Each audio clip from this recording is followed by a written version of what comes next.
line between adaptation and transformation. Yes. D&D movie felt more like transformation, not adaptation. And that was the frustration I had. I agree with that, but it depends on the source material. I feel that depending on, so I'm not fully aware because I didn't fully see the D&D movie. So the question I have is it based on like what would be considered canon events? So No. they marketed it. That's how they marketed it? I'm trying to see how they marketed it. Because to me it felt like, from what I saw from the commercials or trailers, it felt like a live action of someone's D&D campaign, but maybe with like a hint of serious like movie adaptation. That's kind of what it felt like to me, because they were trying to make it more, should I say it, more aligned for like something understandable for the average people instead of people who would be super into like the lore of like official D&D. Right. And that makes sense because they need to, they need to go for the biggest audience to get their money back, basically, to get, publicity. So it feels to me that I don't think there is an actually, unless it's like a specific event in some kind of already pre-written canon, I don't feel that it should be an adaptation, per se. I think if you're dealing with something like the Witcher series, that should be an adaptation. But you're going Absolutely. off D&D, I think there's a lot more free reign there. And I don't mind changing a few rules for like maybe the rule of cool, so long as you don't change them again. You know what I mean? It's the same, like you establish a character can do something that's not like absolutely broken and like instantly beats the big bad boss, and you continue to allow them to do that, then it's fine. But I don't know. I didn't see the movie, so I can't really say. I don't watch movies in general anymore. Mm-hmm. Yeah, I mean, a lot of the frustration I was having with it is it's advertising itself as Dungeons and Dragons. It's printed larger than the subtitle Honor Among Thieves. It's making it very clear this is D&D, and it's trying to draw in people who play or who've been, I think it was more targeted towards people who've been like listening to podcasts and may have dabbled like a one shot or two, but haven't really been a part of a full campaign. Might have been I feel like the that's more like the Critical Role audience or something, and right. Maybe, yeah. Did anybody do anything in the game? nope. Still waiting for people? No, it's the same thing we had last time. Is everybody in? Okay, does anybody have the dots on their map on the bottom lit up for their civs? No, they're all No. black. All black, all black. Ada, how about you? What? Are all the civs black for you? Cis Like- black, no? It's like Yeah. shadowed out. Are there any of them shadowed out? Oh, yeah. They're all Team shut- 3. Yeah, all of them. All of them? Okay. Well, who wants to be the first to back out? I can. Okay, Yeah, I can too. I can as well. Just do I one think at a last time time. It was me. just do one at a time. No, wait. Oh, mine's going. Mine's going too.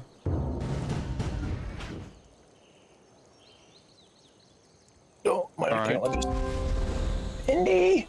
Rejoin. But yeah, so like they're advertising all of that, and a lot of it's just like if that's fine that they want to advertise to that, but they got to stay true to it. So making some changes to spells and whatnot, it doesn't really make any sense to have made those kinds of changes. And the biggest one was, or the most frustrating one, was the way that the druid introduced herself. She introduced herself as Wild Shape, and never once did they address her as a druid. In like the media outside of that, they identified her as druid, but within the world, that they created, the story that they're telling, they identified her as Wild Shape. No, but they did refer to her before that as a druid.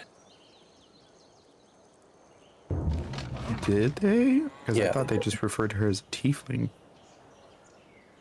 I'm pretty sure they referred to her as a druid. Oh, well, either way, when she introduced herself, she's like, I am a Wild Shape. That is a little weird. Yeah, it's like, why, like little things like that are adding and adding and adding. I'm like, I don't. That especially is a little necessarily weird. I think- think it would make more sense if you just said that she was a druid than someone Yeah. who was a wild. Like that seems more. I mean, that could be a writing choice. Could be. Is it, how do we introduce her? Well, she's a druid. Yeah, but she just turned into an animal. People know that inherently it's a druid? No, so we should call it Wild Shape. Now you've confused everybody because in actuality, it makes sense where you would just immediately assume that, oh, druids must be able to turn into animals. That makes sense. Could be. I mean, And they're referring to a whole bunch of events that are happening in the world, or like big name people that are in the world. They're talking about Mordenkainen. They're talking about Neverwinter and some of the events that were happening there.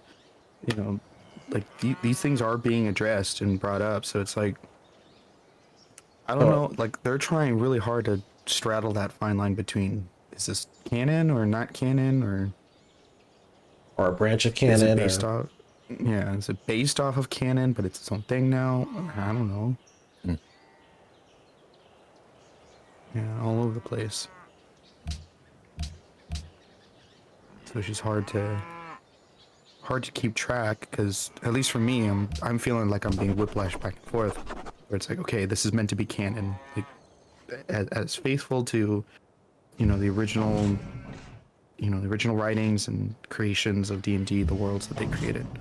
Cool, that's fine. I'm fine with that. There's nothing to be worried about there. And then to shift to, oh, now we're dealing with people called Wild Shapes and identify themselves as such. What the heck are those? Like objectively, I look and that's, yeah, like you said, I look, that's a druid. They're doing what a druid does. They're acting the way a druid is. Culture's there, everything. It's all lining up one for one. Why not just call herself a druid? Yeah, that's a little weird. Why call herself something else?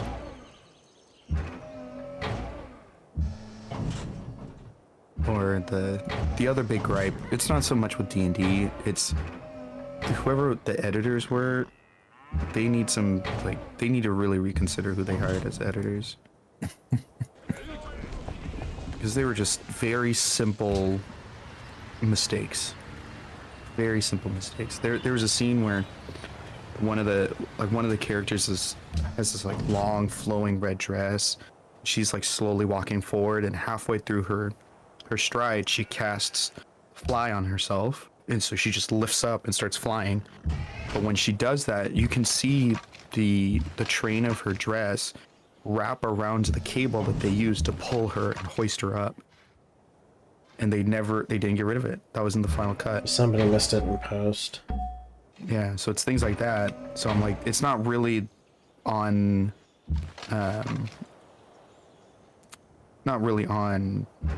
the producers or anything like that. Cinematography, special effects, none of that. That falls on the responsibility of the editor to have looked at it at post and know, like, oh, we probably should not okay that. We should No, probably I disagree. touch it That's up a little bit. that's not an editor's job. That's a VFX artist's job. Oh, well, either way, Should have been pointed out. both of them. It should have been pointed out. Yeah, but it's Yeah. So there were small things like that were like not okay. Like spatial inconsistencies, people like teleporting throughout the scene between like, oh, I'm standing on this person's or this character's left, now I'm somehow on their right, and then I'm back on the left, and okay. I'm holding an item in my hand, and then now it's on the other hand, and yeah, things like that. Yeah, because if that happens like once or twice, not the end of the world. Annoying, but not the end of the world. But to see it happen that many times, it's like, my patience is kind of wearing thin for this now. Mitch, are you going to be able to take Rabat this turn if I attack it once? Maybe take away a quarter of the health that it has now? No. Wait. Did that help? Right. Yeah, I think I can do it if... I think it. Here. Go ahead.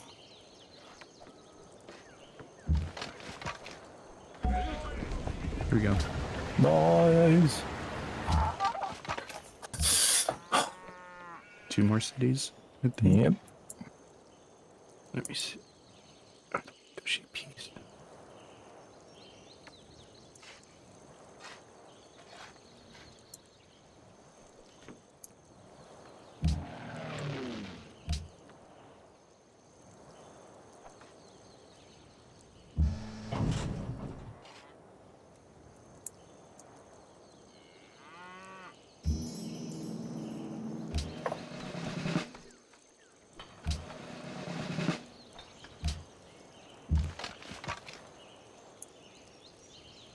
Mitchell, what's going on with your rocket artillery above Salzburg? Where's it headed? To the front. There you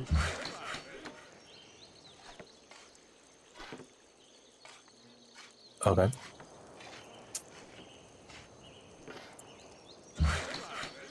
And okay. Ada, what are you doing with your worker above Salzburg? Salzburg. Oh, where is he actually? Oh, that one. Nothing yet.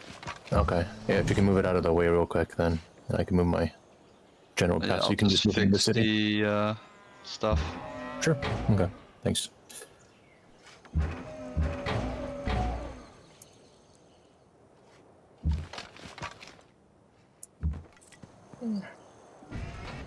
Anyone's game chugging yet?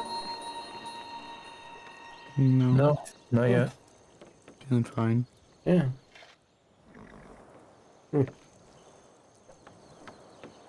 Yours is? No, I'm just making a note that it's not, so I want to know if anyone else was. Hmm.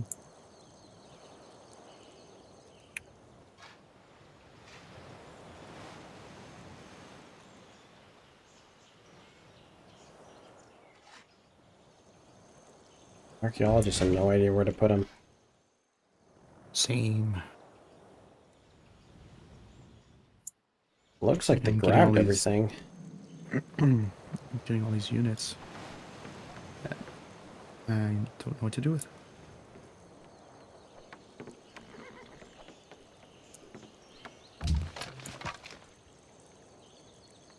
Here.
I know I'm doing very well when I don't have things to build. No, I've just started building nukes now. I'm like, don't need to build hotels or airports or things like that because I don't worry about tourism. Yeah. Oh, game crashed. Interesting.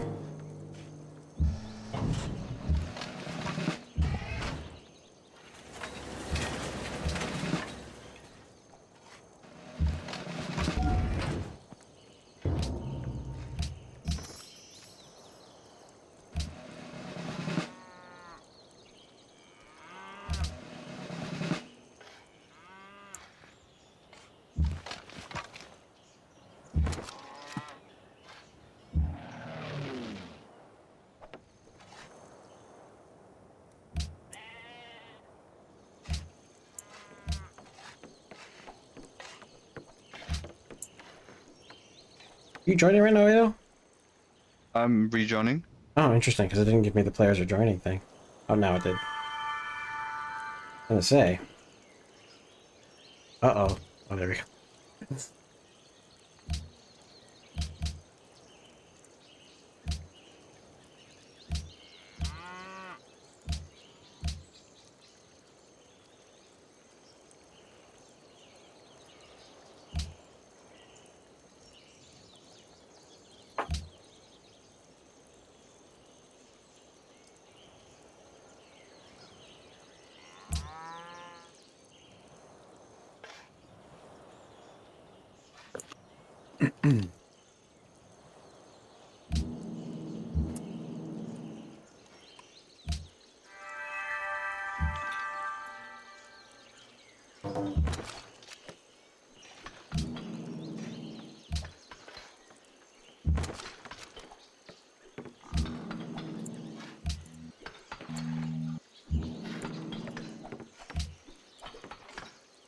Is it next turn or same turn?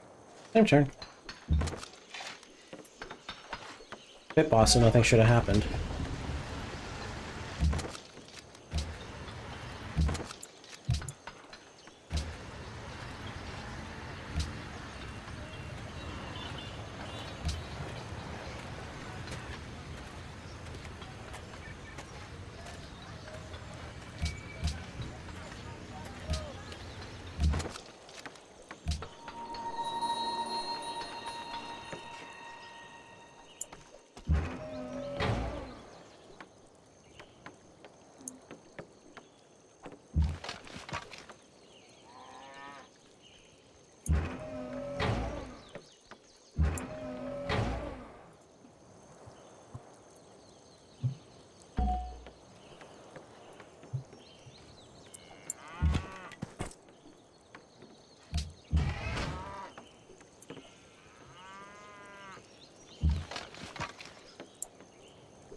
Why do I have this worker up here? Oh, I think I captured it. Yeah. Yeah, Moroccan. Okay.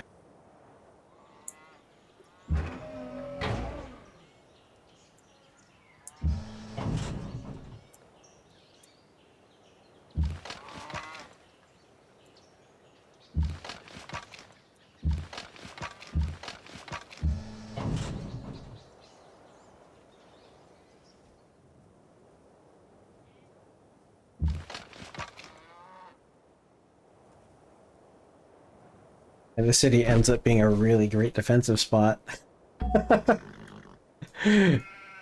Next to Austria and the Zulu, and it's just a giant choke point with a pre-prepared citadel. Oh my gosh.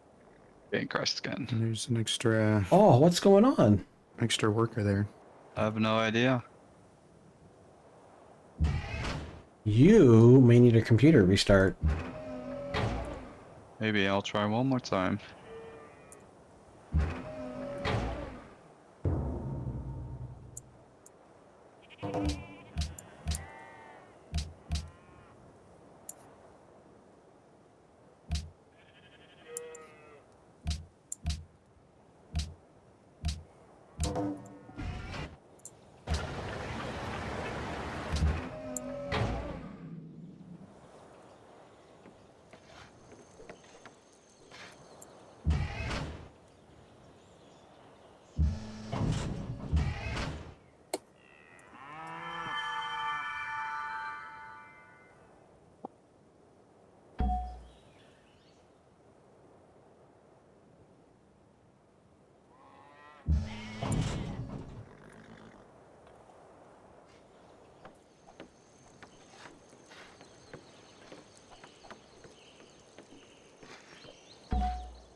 So have all your tanks finished attacking Safi? Not yet. Yeah, you can just probably go ahead and take it out then. Nice.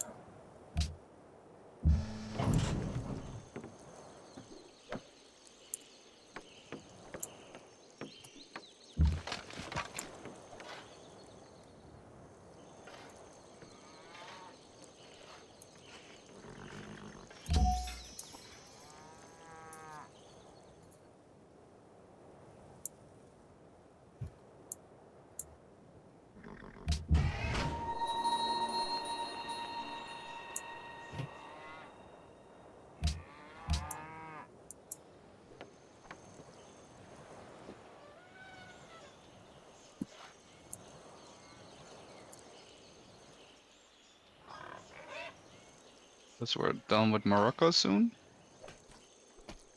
Yes, sir. There's just, it looks like Charadons, and then there's one island One city in the middle of the way ocean. out there. Yeah, that I can start whittling down. Okay, I'm restarting computer. Did you just crash again? Yeah. Jeez. Alright, see you guys in a bit. Yep. Okay.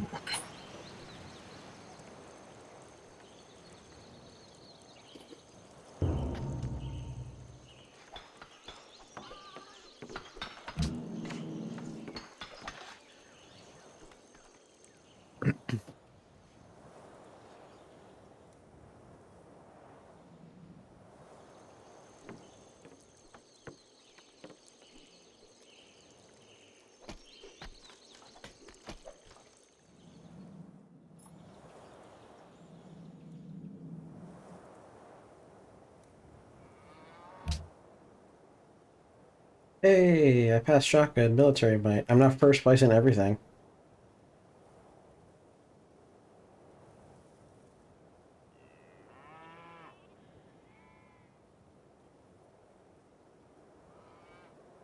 How am I second? Well, I guess it's because Christian's burning down everything. Second Oh, in my what? The land.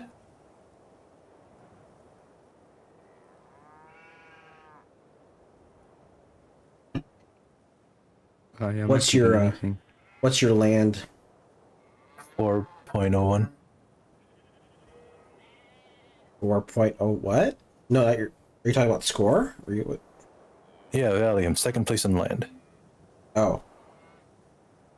I'm 465. Yeah. But I'm just thinking, like, I haven't been capturing places and I'm still second. You have a buttload of cities down south. What do you mean? Yeah, I haven't. The last one I captured was like 10, 15 turns ago at least. Oh, Yeah, it's because I've been keeping them. yeah. Christian's taken out like half of Morocco, Yeah, I've just been burning. and you've taken out the other half. Mm-hmm.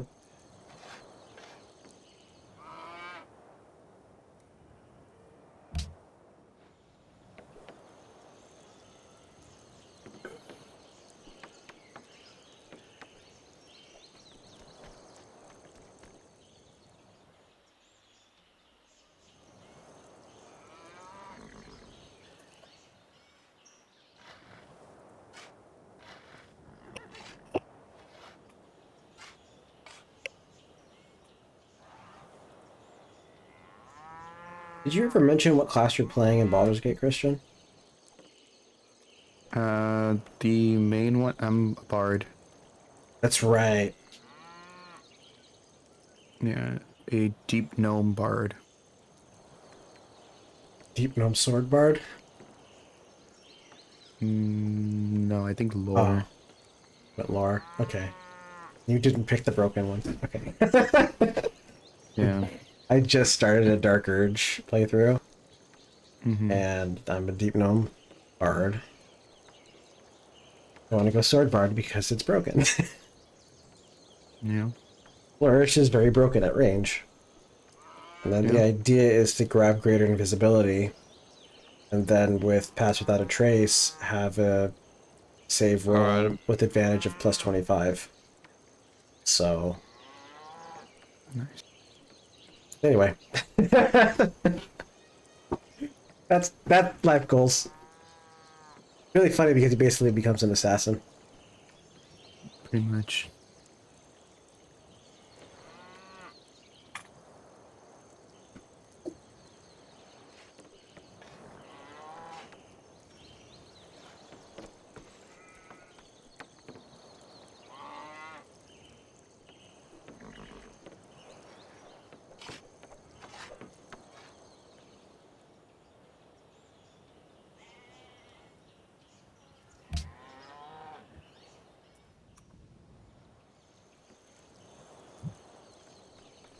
Ada, when you were crashing, was it just a straight crash of desktop, or you having a thing pop up? Nothing, just the game crash, Or no error. Straight crash deck. Huh. That's weird. I feel like Civ doesn't like hyping. Civ doesn't like multiplayer, let's be honest. Because Civ just doesn't like existing. Civ doesn't like people with friends. Yeah, that makes sense. Yeah, you're supposed to play this alone against hardcore. All against you, right? Against Gandhi. Oh yeah, Gandhi. I still love the fact that the only reason why Gandhi went crazy. Apparently it's not even confirmed, even though it was a meme, like, but apparently the idea was he was so peaceful that if he got any more peaceful, because there's a limit to 256 at the time of programming, his value actually went and looped all the way around. Flipped. Yeah, which sounds totally like something that I could see happening with the limitations of programming at the time. Personally, I think that'd be a really easy to fix, but I mean, yeah. that's only with my knowledge of Created a programming culture. Go nowadays. lower than 0. For the memes. Yeah, you created a culture, you keep it at that point. Yeah. Even if it wasn't the intention, doesn't matter. Wonder what Sounds like a feature now. I was gonna say. Which ideology does India take? I can't even recall. Freedom, no? I think they do freedom. They do freedom.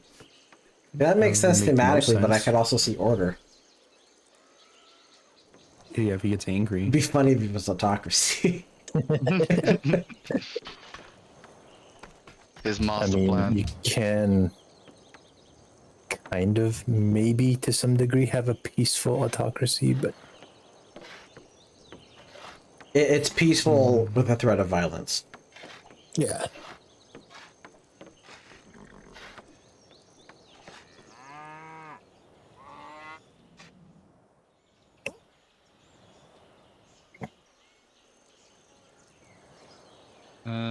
Alright.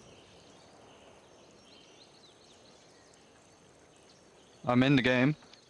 Yeah, your turns. I'm pretty sure even if we all ended our turns, it wouldn't matter because it's pit boss mode. I'd have to actually kick you in order for it to not, you know. Or something. I don't know. It'd be kind of weird. Doesn't matter.